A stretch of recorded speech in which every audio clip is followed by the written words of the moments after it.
everyone! Welcome back to the channel. Today, we're diving deep into some fascinating philosophical ideas that have shaped how we see ourselves, our education, and even our world. If you are into learning self-growth or just curious about different ways of thinking, this vlog is for you. Let's go!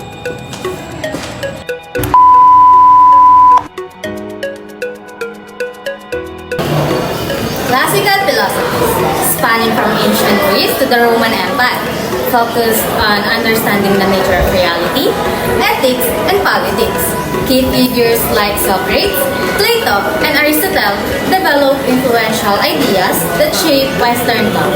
Socrates emphasized questioning everything and seeking truth through dialogue.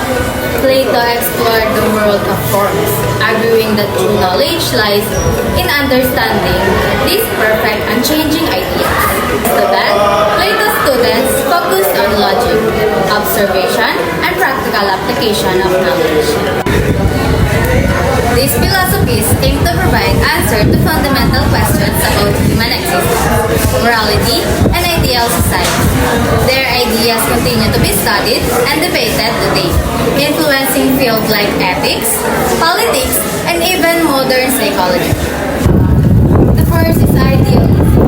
Idealism is a philosophical perspective that prioritizes the mind and ideas as a fundamental reality. It challenges the notion that the physical world is the soul of primary reality, suggesting instead that it is either a creation of mind or a reflection of a higher spiritual real. So next is realism. Realism is a philosophical perspective that emphasizes the existence of reality independent of our minds. It holds that the world exists objectively, with its own properties and laws regarding of our perception or beliefs. So here's the example of realist perspective and idealist perspective. Imagine a tree in the forest. So for the realist perspective, the tree exists independently of whether anyone is observing it. It has its own physical properties, size, shape, colors, and it follows laws like gravity and photosynthesis. Our perception of the tree may be limited, but the tree itself remains objectively real. For the idealist perspective, the tree might be seen as a manifestation of universal mind, or a symbol of a higher concept like nature or growth. The tree's physical properties are secondary to its symbolic meaning. In essence, realism is a philosophy grounded in the tangible world, emphasizing the importance of objective observation and the natural laws that govern it. Existentialism, making our own meaning. Did you know that existentialism is a philosophical movement that emphasizes individual freedom, choices, and personal responsibility in often meaningless or absurd world? Now, this philosophy might sound intense, but basically, it's all about freedom. But idea is life doesn't come with a set of meaning or purpose, so it's up to us to create our own meaning. It's like being the author of your own life story. Have you ever had that feeling of being totally in control of your own destiny? That's existentialism in a nutshell. Next, pragmatism. Focus on what works. Pragmatism is a way of thinking that focuses on what works in real life. This one's pretty practical. Instead of worrying about some abstract truth, pragmatism says, does it work? Or something help us solve a problem?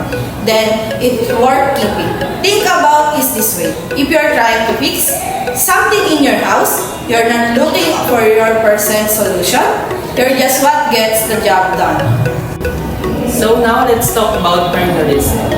Timeless wisdom. So when we say about a perennialism, we can remember keyword like constant, forever, and unchanging. Perennialism refers to information and knowledge that can be found in the great books. This means that the ideas written in the ancient texts are still the foundation of the knowledge we base ourselves on today. It also suggests that the methods of teaching used in ancient times remain effective in teach. Let's talk about progressivism, learning by doing. Okay? Into progressivism, if you are someone who hates being stuck in a classroom just memorizing facts, this one might be for you. Progressivism is all about learning through experience. It's about being active to your learning, solving problems, and using what you learn to navigate the world. If you ever learn something just by doing it, instead of reading about it, like cooking or learning through language, you experience progressivism in action. Let's talk about humanism. Embracing our humanity, humanism is a really beautiful philosophy.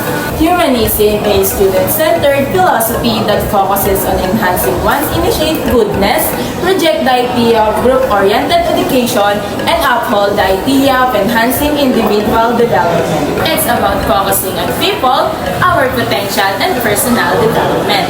It believes in our goodness inside us all, and the education should help us to grow as individuals, mentally, emotionally, and some even socially. It's a bit like nurturing the best version of yourself and contributing the world in a fast-paced way.